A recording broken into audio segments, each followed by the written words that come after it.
হরে কৃষ্ণ ভক্তবৃন্দ, আপনাদের সকলের জয় হোক। তো ভক্তবৃন্দ, দেখুন আমার পাশে মাতাজি বসে আছে, মাতাজিরা এসেছে। তা আমি এখানে বসে বসে আমি ভিডিও এডিট করছিলাম, একটা ভিডিও তৈরি করেছি, সেই ভিডিও এডিট করেছিলাম। তো এই মাতাজি প্রত্যেক দিন মন্দিরে আসে, মাতাজি আসে, ওই মাতাজিও এখন মালা জপ করেন, কিছুদিন আগে মালা নিয়েছেন, এখন মালা জপ করেন, মন্দিরে এসে খুব নৃত্য করেন, মাতাজিও নৃত্য করেন। এই মাতাজি তো প্রত্যেক দিন এসে নৃত্য করে। তো যাই হোক, এখন খুব ভালো ভক্ত হয়ে গেছে, কৃষ্ণ ভক্ত।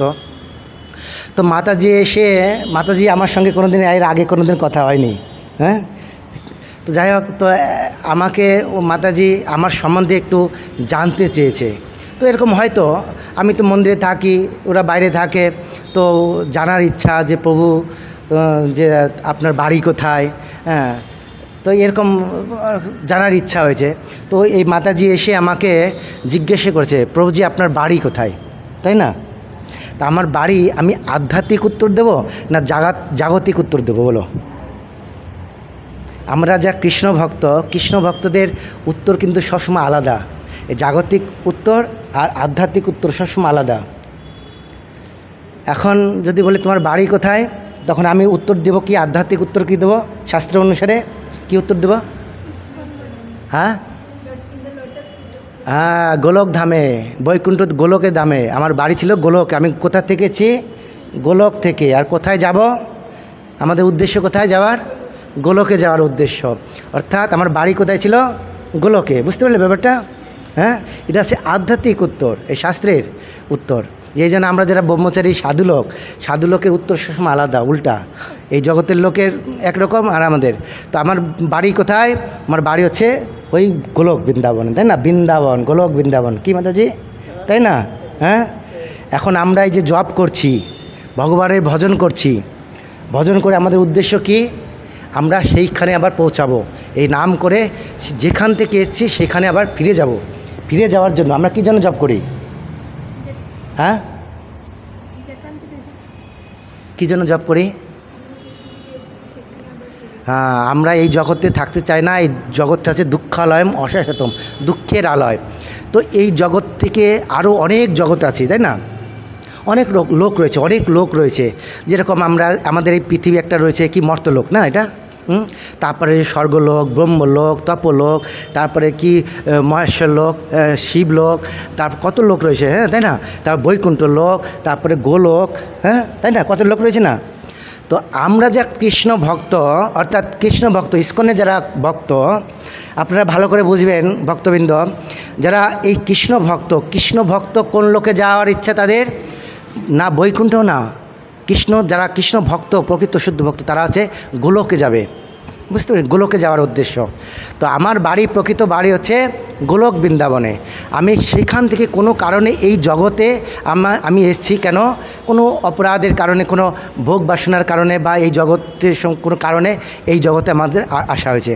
তো এই জগতে আসার পরে তখন আমাদের এই জগতে যে দুঃখ কষ্ট পাওয়ার পরে তখন ভগবান বলে, ঠিক আছে, তুমি ওই জগতে যাওয়ার চেষ্টা করছো, তোমার এরকম ইচ্ছা, তুমি আমাকে এরকম মানতে চাচ্ছ না, ঠিক আছে, যাও ওই জগতে যাও। তুমি কর্তামিতি মন্যতে হতে চাও, তুমি নিজেকে কর্তা মনে করতে চাও, নিজে ভোক্তা হতে চাও, হ্যাঁ, যে আমি ভোক্তা, এটা মানতে চাও না, তো ঠিক আছে, তুমি যদি ভোগ করতে চাও তাহলে ওই জগতে যাও।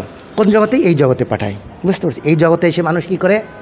ভোগ করার চেষ্টা করে না, টাকা পয়সা রোজগার করে, গাড়ি বানায়, বাড়ি বানায়, তাই না? কী করার জন্য? এগুলো থাকার জন্য। তারপরে সংসার করে, তারপরে পুত্র পরিজন করে, হ্যাঁ, তারপরে আমি, এটা আমার, ওটা আমার, সবাই করে না। আর ভগবান বলছে সব হচ্ছে আমার, তোমরা মানে কিচ্ছু না। 70 বছর 80 বছর পরে তারপরে টাটা বাই বাই, কারো কেউ না, তাই না মাতাজি? কি 70 বছর 80 বছর পরে আর আমার বলতে কিছু থাকবে? কিছু থাকবে না, সব তো ফেলে আমাদের চলে যেতে হবে, তাই না? তখন আমরা বলি আমি একটা বাড়ি বানাই। ভক্তবৃন্দ, আপনারা ভালো করে শুনবেন, যেরকম আমরা অনেক কষ্ট করে একটা বাড়ি বানাই, তাই না? তো অনেক টাকা খরচা করে একটা বাড়ি বানালাম, এরকম বাড়ি বানালাম, তাই না? এই বাড়িটা বলি কার? আমার, তাই না? আমরা বলি না কার বাড়ি? আমার বাড়ি বলি না? আমার বাড়ি কত টাকা খরচা করে বানিয়েছি। আর এই বাড়ির মধ্যেও অনেক আরশোলা আছে, টিকটিকি আছে, পিঁপড়া আছে, মশা আছে, হ্যাঁ, তাই না? আছে না? বিড়াল আছে, ইঁদুর আছে, এরাও কিন্তু এই বাড়ির মধ্যে এরাও কিন্তু বাসা করে করে রয়েছে। আমি এই জমিটা কিনেছি, কেনার পরে দলিল করেছি, দলিল করার পরে বাড়ি বানিয়েছি, তারপর বলছি এটা আমার। হ্যাঁ, আর ওরাও এই বাড়ির মধ্যে ওরা কিন্তু কিছু কেনেনি ওরা নিজেরা নিজে আসলা ওই কি মাকড়সা জাল বাঁধছে, বলছে এটা আমার বাড়ি। ঠিক এই তারপরে ইঁদুর একটা গর্ত খুঁড়ছে, বলছে এটা আমার বাড়ি, তাই না?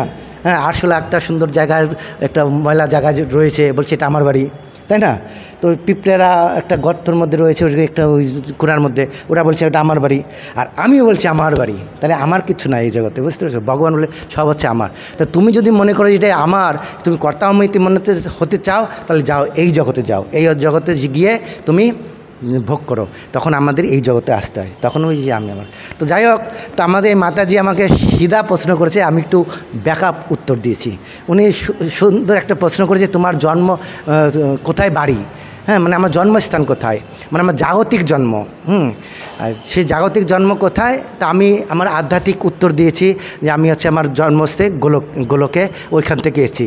কিন্তু আমার প্রকৃত যে জন্মস্থান সেটা তোমরা জানবে, নদিয়া যেন, হ্যাঁ, মায়াপুর নবদ্বীপ, ওই নদিয়ার পাশেই আমার ওই মায়াপুর থেকে 1.5 ঘন্টার রাস্তা। ওই কৃষ্ণনগর থেকে কাঠালিয়া নন্দনপুর নামক স্থানে আমার জন্মস্থান। তো ওইখানে আমার বাড়ি, বুঝতে পেরেছো? মায়াপুর থেকে 1.5 ঘন্টা লাগে। তো যাই হোক, তো ওইখান থেকে আমি এসেছি।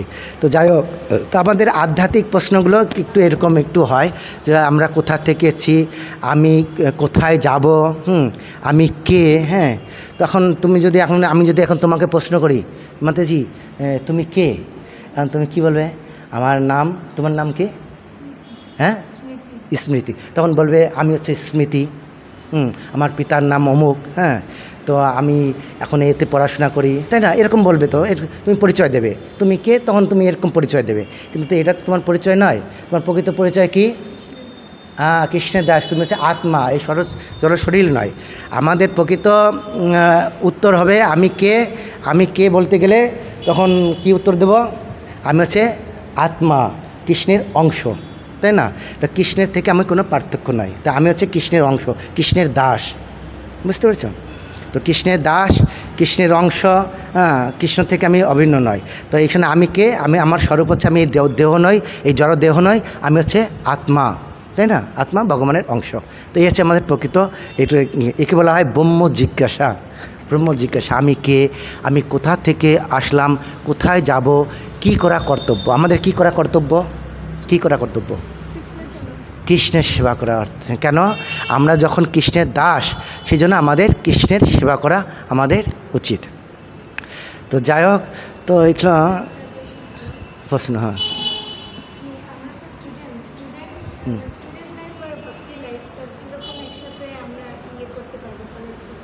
পালন করতে পারবো।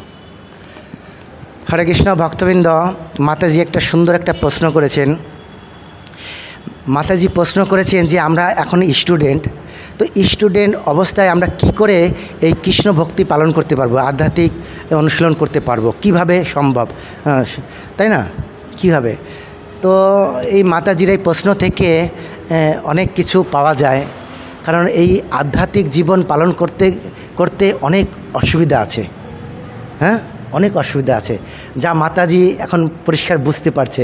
মাতাজি কিছুদিন আগে উনি জপমালা নিয়েছেন, এখন উনি নিয়মিতভাবে জপ করেন, মন্দিরে আসেন, ভগবানকে দর্শন করেন, ভগবানের প্রসাদ পান। তো যাই হোক, এখন উনি আরও আধ্যাত্মিক উন্নতি করার জন্য চেষ্টা করছেন। তো সেই জন্য উনি প্রশ্ন করছেন যে আমি কিভাবে, মানে স্কুল লাইফে, কলেজ লাইফে থেকে পড়াশোনা করার থেকে আমি কিভাবে এই ভক্তিজীবন পালন করব, কিভাবে সহজে।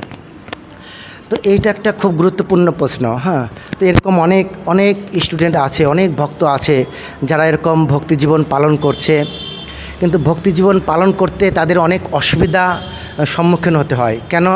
তারা যখন জব করতে শুরু করে, তো জব করতে তো কোনো অসুবিধা না। জব করার সময় যেরকম আমি কিছুদিন আগে এক মাতাজি আমাকে প্রশ্ন করেছিলেন, প্রভুজি আমি যখন স্কুলে যাই, কলেজে যাই, তখন তিলক করে গেলে অনেকে হাসাহাসি করে, তুলসীমালা গলায় পড়লে অনেকে হাসাহাসি করে।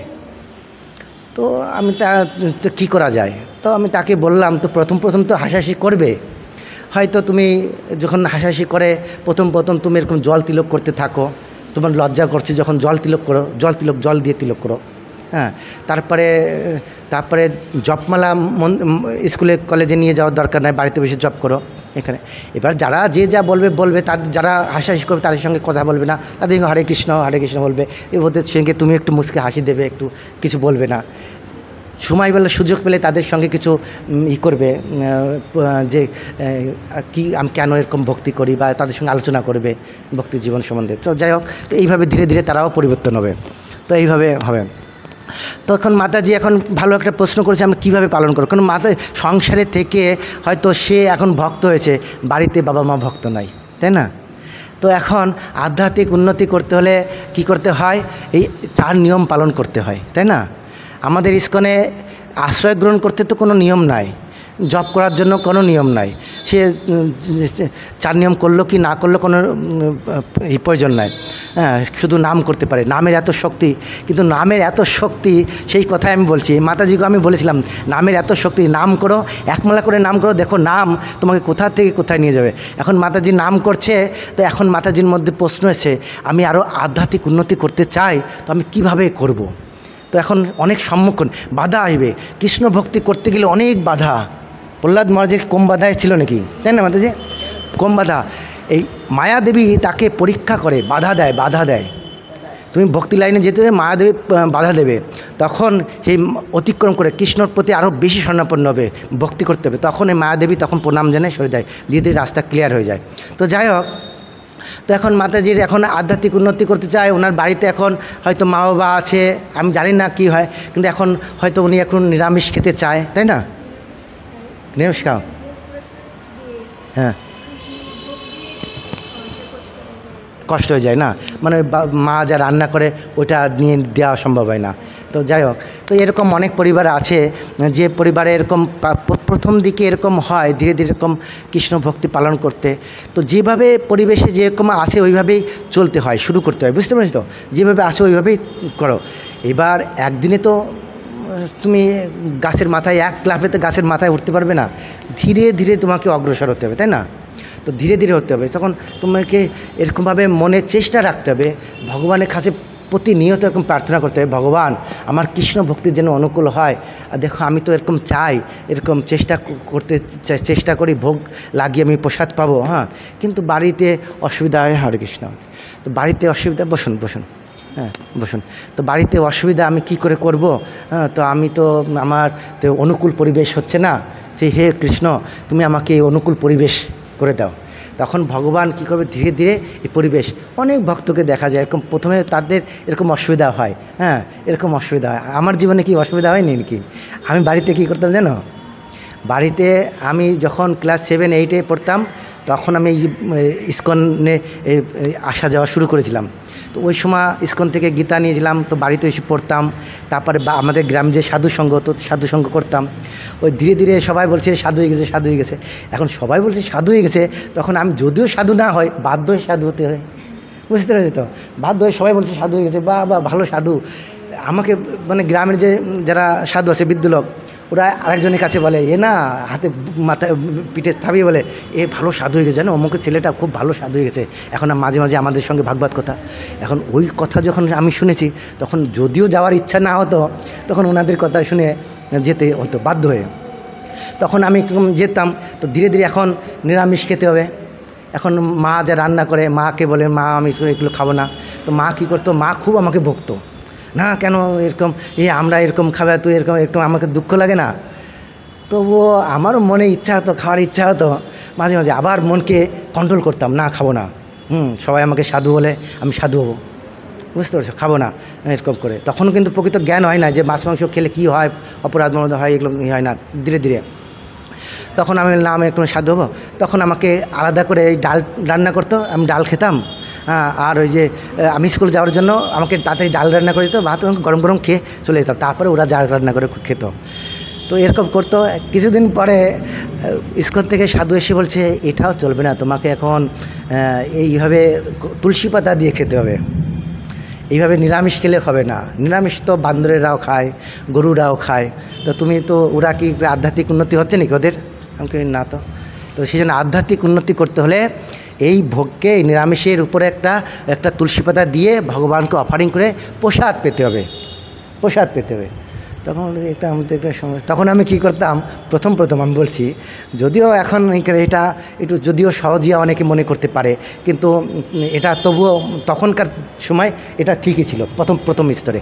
তখন আমি কি করতাম, আমাকে যে থালায় করে অন্ন দিত, গরম অন্ন, তারপরে যে ডাল দিত, ভাজা দিত, আমি সেইটার উপরে একটা তুলসী পাতা দিয়ে ভগবান কৃষ্ণকে নিবেদন করে দিতাম, ভগবান কৃষ্ণ খাও। কে ওই আমার থালায় তুলসী পাতা দিয়ে ভগবান কৃষ্ণকে নিমন্ত্রণ করতাম। তো এটা প্রাথমিক স্তরে, হ্যাঁ এই করে তখন। এখন কি পারবো না, এখন কি আমরা বাধা আসবে, কিন্তু প্রাথমিক স্তরে এটা হতে পারে ভক্তি, এটা প্রেম, হ্যাঁ। ওইভাবে তুলসী পাতা দিয়ে খেতাম। তো এরকম যখন খেতাম তখন বলছে, তারপরে কিছুদিন পরে এক সাধু এসে বলছে, তো এটা ঠিক নয়, তো তোমার থালার উপর তুলসী পাতা দিয়ে ভগবানকে নিবেদন করছো, তোমার থালায় ভগবান কেন খাবে, তোমার জুটা থালায়, সেই থালায় আবার তুমি খাচ্ছ, ভগবানের জন্য আলাদা থালা করতে হবে। তো আমি কি করলাম, আমার মা যা রান্না করতো ওই প্রথমে কি করে দিত, ওই আমাকে দিয়ে দিত, থালায় দিয়ে দিত, আমি এটা নিয়ে তুলসী পাতা দিয়ে ভগবানকে দিতাম। কিন্তু আমার দাদা, আমার বাবা এরা শুনতো না, ওরাদের জন্য আলাদা করে রান্না করতে হতো। এইসব ডাল অন্যরা খাবে কি, ওরা খাবে না, এইসব নিরামিষ খাবে না, ওদের জন্য আলাদা রান্না করতে হতো। তখন কী হতো, ওদের জন্য আলাদা রান্না করতে হতো। আমি দেখি একই উনানে এইসব রান্না করে। এখন পরে ধীরে ধীরে জানলাম যে একই উনানে মাছ মাংস রান্না করবে, আবার নিরামিষ রান্না করবে, সেই নিরামিষ আমি ভগবানকে ভোগ লাগাবো, এটা ঠিক হবে না। তখন আমি কি করলাম যে মা, এখন থেকে আমি নিজে রান্না করব। তখন একটু ধীরে ধীরে সাধু হলাম, একটু সাধুর সঙ্গে যেতে যেতে মা আমি এখন নিজে রান্না করব। তখন ওরা মা খুব দুঃখ করতো। তখন আমার বাবা তো খুব রেগে যেত, হ্যাঁ কেন এইসব কী দরকার আছে, আমরা যেভাবে জীবনযাপন করো ওইসব দরকার নাই, সাধু মতো দরকার নাই। তো আমি কিন্তু সবাই আমাকে বলছে সাধু, আর আমি এখন সাধু হয়ে গেছি যখন, আর করবো কেন, সাধু হতেই হবে আমাকে, সবাই বলছে যখন থেকে সাধু হতে হবে, না সাধু হবো। তখন আমাদের একটা মন্দির ছিল, ওই মন্দিরে কী করতাম, ভগবানের বিগ্রহ ছিল, তো আমি কী করতাম, লক্ষ্মীনারায়ণ মন্দির ছিল আমাদের, হ্যাঁ। তো ওই লক্ষ্মীনারায়ণ মন্দিরে প্রত্যেকদিন পূজা হতো, সে বাতাসা, চিনি এইসব দিয়ে পূজা করতাম দুপুরবেলা। আমি করতাম না, আমার মা করতো, মাঝে মাঝে মা না করলে আমি করতাম। তো ওই মন্দিরে কী করতাম, তখন যে যা রান্না করতো, তখন আমি যা কী করে, আমার জন্য একটা মাটির উনান বানানো, আমাদের গ্রামের বাড়ি ছিল তো, মাটির উনান বানিয়ে দিয়েছিল উঁচা করে। আর আমাদের যে রান্না হয় তখন তো গ্যাস ছিল না, এখন তো গ্যাস হয়ে গেছে, তো ওই লকড়ি দিয়ে রান্না করতে হতো। আর বৃষ্টির সময় লকড়ি ভিজে যেত, আর আগুন ধরাইতে খুব হতো, যতই আগুন ধরায় ধোঁয়া হয়, চোখ মুখ জ্বলাফোড়া করে, তবুও কী করি। তারপরে মা আমাকে যখন বাজার থেকে সবজি আনে, আমাকে সব আলাদা আলাদা নানান ধরনের সবজি আমাকে দিয়ে দিত, যে এই তোর জন্য সবজি সব দিয়ে দিত। আর আমি কী করতাম, ওই সবজি আলাদা করে কে রান্না করবে, কষ্ট হয়তো, আমি সব একসঙ্গে আমার না করে খিচুড়ি বানাতাম। কি আলাদা আলাদা, একবার রাইস বানাও, একবারে যে সবজি বানাও, কী বানাবে অত কষ্ট করে। তারপরে আর নিজের সেই বাসনগুলো ধুইতে হতো, কী কষ্ট বাবারে। আমি সেই কষ্টের জন্যই স্কুলে চলে এসেছি, তারা বলছি। তো কী প্রত্যেকদিন রান্না করতাম, এবার একবেলা রান্না করলে তো হবে না, 2 বেলা তো খেতে হবে। একবেলা খেলে হবে নাকি, একবেলা রান্না করে সেই অন্য আবার রাত্রেবেলা খাবো, হয় নাকি, সম্ভব নাকি? এটা কীরকম দুঃখের জীবন আমার এসে গেল। তো যাই হোক, তো আমি এই জন্য কাউকে বেশি জোর করে বলি না, তুমি নিরামিষ খাও, এই করো। আমি তোমাদের বলেছি, কোনো দিন বলিনি। আমি বলি একমালা করে জব করো, তারপরে যাই হবে।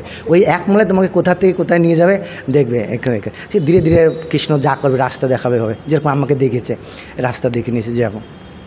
তখন তো কী করতাম, মা খুব দুঃখ করতো, কেন রোজ রোজ খিচুড়ি রান্না করে খাস, এটা আমার ভালো লাগে না। তো আমি তো এই ভালো, সবই তো একই জায়গা পেটেছে, একই জায়গাতে আমি সব মাখিয়ে নিলে তো এইসব চিন্তা করো না।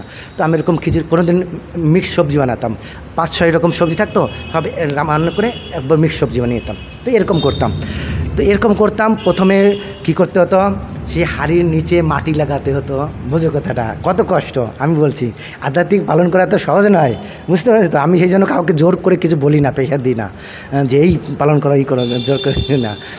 তো প্রথমে হাঁড়িতে মাটি লাগাতে হতো, তারপরে সেই শুকাতে, তারপরে রান্না থাকে, সেই জল ধুইতে হতো, তারপরে জল ধুইতে হবে, চাল টাল ধুইতে হবে, রান্না করতে হবে, তারপরে সেই সবজি আমান্য করতে হবে, সবজি ধুইতে হবে, তারপরে সেইগুলো রান্না করতে হবে, তারপর সেই রান্না করার পরে সেগুলো আবার প্লেটে করে ভগবানকে ভোগ লাগাতে হবে। বোঝো কত সেবা বাড়ে, হ্যাঁ, ভগবানকে ভোগ লাগাতে হবে। হ্যাঁ তুলসী পাতা দিয়ে ভোগ লাগাবে। তো 10 মিনিট ভোগ লাগানোর পরে নিয়ে আসতে হবে, এনে তারপরে নিজে থালায় নিয়ে তারপরে খেতে হবে। তাহলে দেখো কতগুলো বাসন হয়ে গেল, একটা সবজি বানালাম, একটা রাইস বানালাম, হ্যাঁ, তারপরে আবার সেই সবজি যা বানালাম সেটা আর একটা গামলায় রাখতে হলো, কড়াইতে রাখলে তো হবে না, গামলায় রাখতে হবে, হ্যাঁ, তারপরে গামলার থেকে আবার আরেকটা থালায় নিয়ে ভগবানকে ভোগ লাগাতে হবে, ভগবানের জন্য আরেকটা থালা, তারপরে আরেকটা থালায় নিজের খেতে হবে। তাহলে কতগুলো থালা হয়ে গেল, আবার হাতা লাগে, খুন্তি লাগে, কতগুলো লাগে না, তাই না? তো এতগুলো ভোগ, তো প্রথমে রান্না করতে তো এত কষ্ট, এই ধোঁয়া হয়ে যেত, রান্না করতে ধোঁয়া হয়ে যেত, জ্বালাতে পারতাম না, ধোঁয়া হয়ে যেত। তারপরে কষ্ট করে রান্না করতাম, 1.5 ঘন্টা 1 ঘন্টা 1.5 ঘন্টা ধরে রান্না করতাম। রান্না করার পরে তারপর আবার সেইটা ভোগ লাগাতাম, ভোগ লাগানোর পরে তারপর সেটা ভোগের পরে আবার ভোগ লাগাতে তো কষ্ট, ভোগ লাগাতে কষ্ট হয় না? ভগবানকে তুলসী পাতা দিয়ে ভোগ লাগাও, তারপরে 15 মিনিট, তারপর কীর্তন করো, ভজ ভগত আসলে প্রত্যেক দিন কীর্তন করতে কষ্ট আছে, বুঝতে না? রোজ রোজ যার ভক্তি আছে, প্রেম আছে, তার তো কষ্ট হয় না, যার প্রেম নাই তো কষ্ট হয়। আমার মাঝে মাঝে বিরক্ত হতো, আবার ভালোও লাগতো। তো যাই হোক, তারকমভাবে ভোগ লাগাতাম, কীর্তন করতাম, কীর্তন করার পরে ভোগ উঠাতাম, তারপরে একটু আরতি করতাম, আরতি করে তারপরে খুব খিদে লেগে যেত। নিজে রান্না করতে কষ্ট, তো রান্না করতে করতে খুব খিদে লেগে যেত।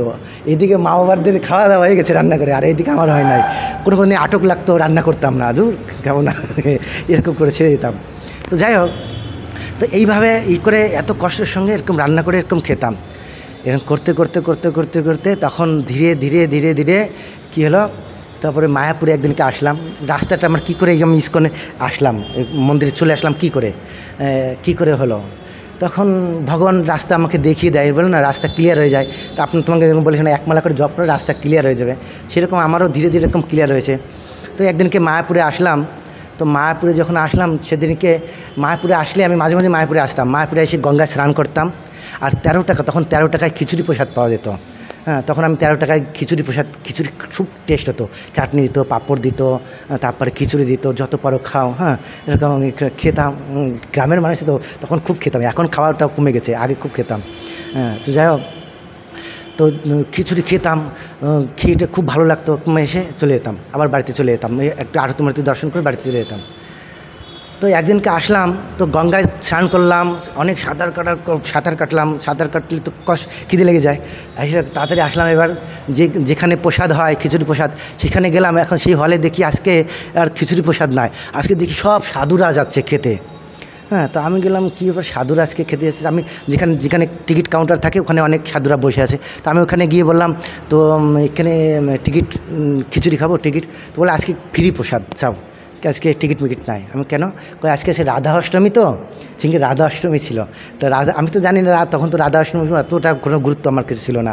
রাধা অষ্টমী কবে হয়, জন্মাষ্টমী কবে, অতটা গুরুত্ব ছিল না। তখন ধীরে ধীরে অল্প করে না, আমি ওইখানে এসেছি এখানে তখন রাধা অষ্টমী, তখন তার আগে আমি এরকম করেছি করে। তো রাধা অষ্টমী তো সেইখানে, তো ওইখানে রাধা অষ্টমীতে প্রসাদ, ফ্রি প্রসাদ।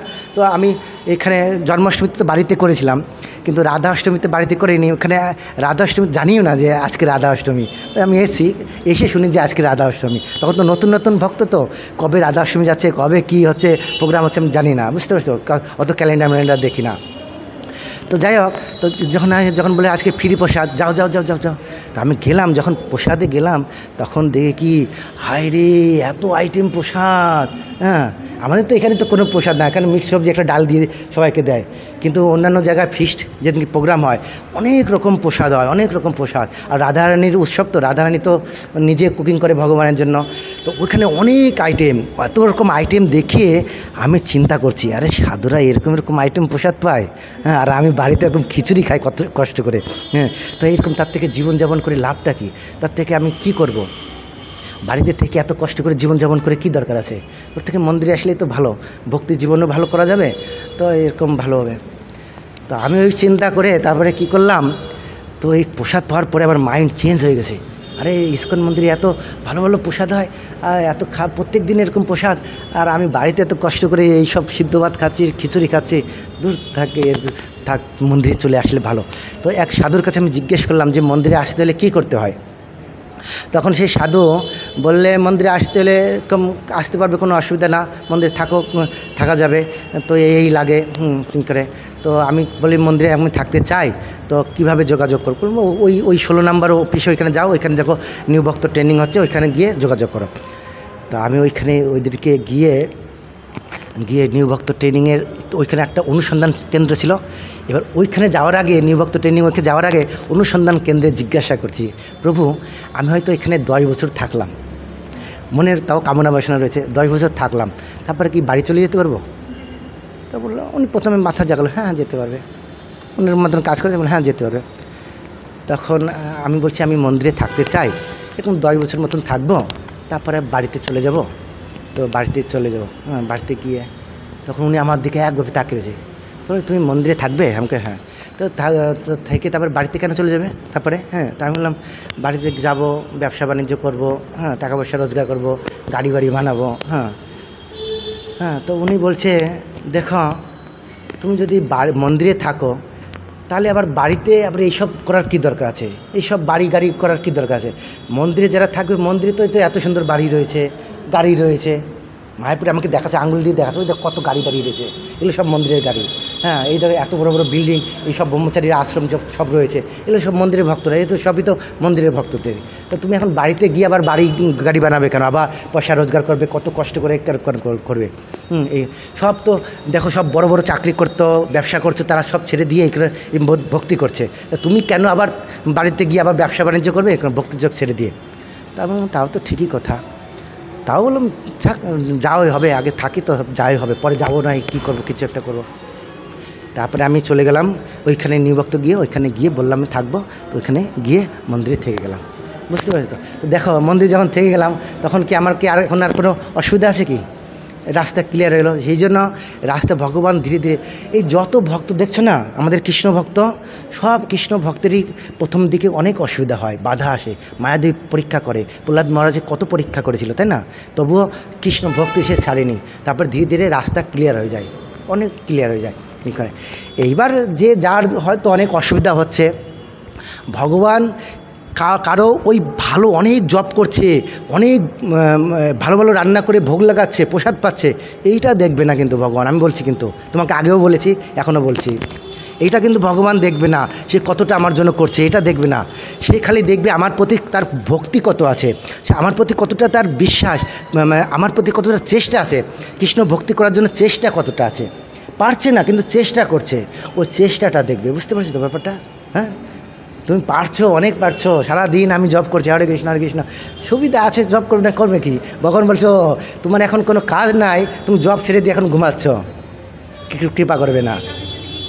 হ্যাঁ, তো যাই, একাদশী কী কাজ না, একাদশীতে কী খায়? তো যে একাদশীতে আমরা খাই অনেক রকম প্রসাদ হয়, আমি বলবো একাদশীতে কী খাই। এই শুক্রবারের দিন একাদশী আছে, তো এই জন্য তো এরকম ভগবান এই চেষ্টাটাই দেখে। বুঝতে পারছো? তো এই চেষ্টাটাই গ্রহণ করে নেয়, এই প্রেমটাই গ্রহণ করে নেয়, তো ধীরে ধীরে রাস্তা ক্লিয়ার করে দেয়। বুঝতে পারছো? হ্যাঁ, তুমি চেষ্টা করতে থাকো। হ্যাঁ,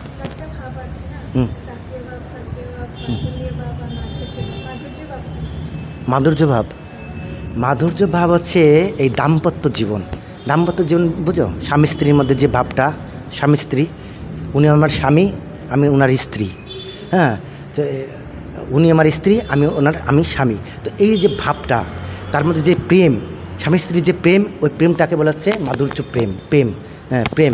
এই প্রেমের মধ্যে কোনো কামনা বাসনা থাকে না, নিষ্কাম থাকে, নিষ্কাম প্রেম। যেরকম গোপিকারা ভগবান কৃষ্ণকে মাধুর্য প্রেমে ভালোবাসতেন, তাই না?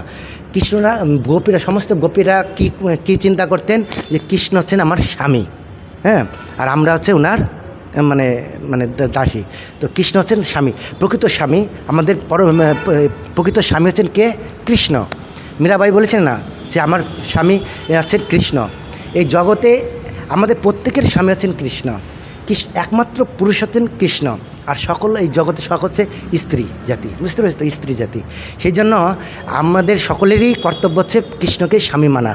তো এইভাবে স্বামী মেনে ওনার প্রতি নিষ্কাম প্রেম ভালোবাসতে হবে, ওনার প্রতি ভক্তি প্রেম রাখতে হবে। ওই যে নিষ্কাম যে প্রেম, ওই নিষ্কাম প্রেমকেই বলা হয়েছে মাধুর্য প্রেম, মাধুর্য ভাব, ওনার প্রতি যে ভালোবাসা। হ্যাঁ, বুঝলে পতি পত্নীর যে প্রেম থাকে ওইটাকে বলা হয় ওই মাধুর্য প্রেম।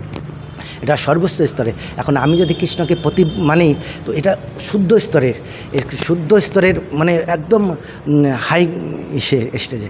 অনেকে কৃষ্ণকে পুত্র মনে করে, হ্যাঁ, যে বাৎসল্য প্রেম। অনেকে কৃষ্ণকে বন্ধু মনে করে, সখ্য প্রেম। তো এরকম অনেক রকম প্রেম রয়েছে। তার মধ্যে একটা প্রেম রয়েছে হচ্ছে মাধুর্য প্রেম, তাই না? মাধুর্য ভাব, তাই না? যে মাধুর্য ভাবটা হচ্ছে এই হচ্ছে কৃষ্ণ হচ্ছে আমার পতি, আমি হচ্ছে ওনার পত্নী, হ্যাঁ, এরকম। উনি হচ্ছে আমার স্বামী, জগৎ স্বামী, উনি হচ্ছে জগতের স্বামী। তো এইভাবে ওনার প্রতি যে সেবা করা, ওনার প্রতি যে প্রেম ভালোবাসা, তো একে বলা হয় মাধুর্য ভাব। সেই জন্যে বুঝতে পারছো ব্যাপারটা? হ্যাঁ, হয়েছে? আমি ভালো করে বোঝাতে পারলাম না, হ্যাঁ। আর মাতাজি একটা প্রশ্ন করেছেন যে একাদশীতে আমরা কি খাই? হ্যাঁ, আমরা কি খাই? হ্যাঁ, আমি কি খাই? তো যাই হোক, তো এই টপিক নিয়ে আমি একটা ভিডিও করেছিলাম, একাদশীতে আমরা কি খাই। একটা আমি নিচে বসে প্রসাদ পাচ্ছিলাম, একটা ভিডিও করেছিলাম, আমার চ্যানেলে এই ভিডিওটা আছে, একাদশীতে আমরা কি খাই। এখন আমরা বলতে এক একজনরা এক এক রকম খায়। আমাদের মন্দিরে একরকম প্রসাদ পায়, অন্য জায়গায় আরেক রকম খায়। আমি কি খাই? আমি কি খাই বলতে যেরকম আমি যখন প্রথম হতাম, প্রথম ভালো নির্জলা করতাম, কিন্তু এখন আর নির্জলা করি না। আমার এখন গ্যাসের প্রবলেম হয়ে গেছে। তো এই ইস্কন মন্দিরে যতই মনে করো ইস্কনে নিরামিষ হলে কি হবে, এই রিফাইন তেল দিয়ে এত রিফাইন তেল ঢালে আর প্রত্যেক দিন এত সবজি খেতে খেতে তখন গ্যাস হয়ে যায়, বুঝতে পারেন? তো কি এখন আমাদের যারা যত সিনিয়র ভক্ত সব বয়েল সবজি খায়, বুঝতে পেরেছ? আমাদের যত আগে প্রথম তো আমরা খুব পোকরা টোকরা ভাজা দেখলে লোভ সামলাতে পারতাম না। এখন পোকরা দেখলে প্রণাম জানাই, বুঝতে পেরেছ? মিষ্টি জিনিস দেখলে প্রণাম জানাই। তো কেন খেতে খেতে একটা হয়ে গেছে। তো এখন জানি ওরা এখন শাস্তি দিচ্ছে। এখন একটা পোকরা খাবো তো সঙ্গে সঙ্গে শাস্তি দেওয়া শুরু করে, বুক জ্বালা শুরু করে দেয়। সেজন্য প্রণাম জানাই, ওখানে খাই না। এখন আমরা সব বয়েল সবজি বেশি খাই। হ্যাঁ, এই যে আমাদের দুপুরবেলায় রাজভোগ কমসে কম 15টা আইটেম বানানো হয়, তার মধ্যে থেকে দেখি কোনটা প্লেন আছে, লাউয়ের সবজি কোনটা আছে, কোনটা সিদ্ধ এই আছে, সিদ্ধ টাইপ, ওটা খুঁজি, বুঝতে? ওটা এরকম খাই, কিন্তু সব খাই না, একটু খাই না। যদিও এরকম বিচার করা উচিত না, ভগবানের প্রসাদ, কিন্তু বিচার না করলে প্রবলেম আছে, বুঝতে পারছো? একটু বিচার করতে হবে। তো যাই হোক, তো একাদশীতে যেরকম আগামী শুক্রবারে একাদশী, বুঝতে পারছেন? তো একাদশীতে আমরা কি খাই, আমি কি খাই বলতে আমাদের মন্দিরে আমরা 12টা পর্যন্ত কিচ্ছু খাই না, বুঝতে পারছেন? তো 12টা পর্যন্ত ফাস্টিং থাকি, জল পর্যন্ত খাই না 12টা পর্যন্ত। আমাদের ইস্কনে এটা নিয়ম আছে, 12টা পর্যন্ত কিচ্ছু খাওয়া যাবে না। অন্যান্য মন্দিরে সারাদিন কিচ্ছু খাওয়া যাবে না, এরকম নিয়ম আছে। একাদশী মানেই উপবাস, মানে কিচ্ছু খাওয়া যাবে না, জল বন্ধ খাওয়া যাবে না, এরকম উপবাস, জল না খেয়ে থাকো। কিন্তু অনেকে পারে না। আমাদের ইস্কনটা একটা আধুনিকতা, বুঝতে পারছো? নতুন বড় ধনী পরিবারের ছেলেরা আসে, সব করে তো পারে না। সেই জন্য যাতে সবাই একাদশী করতে পারে, এই জন্য শিক্ষা দিয়েছে।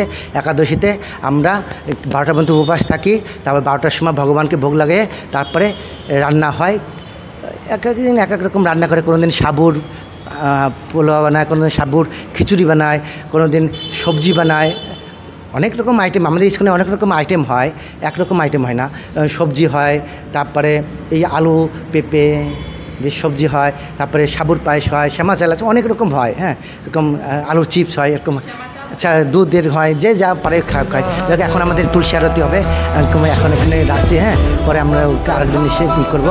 এখন আমাদের হরে কৃষ্ণ ভক্তবৃন্দ, তো এখানে হরে কৃষ্ণ, জয় হোক।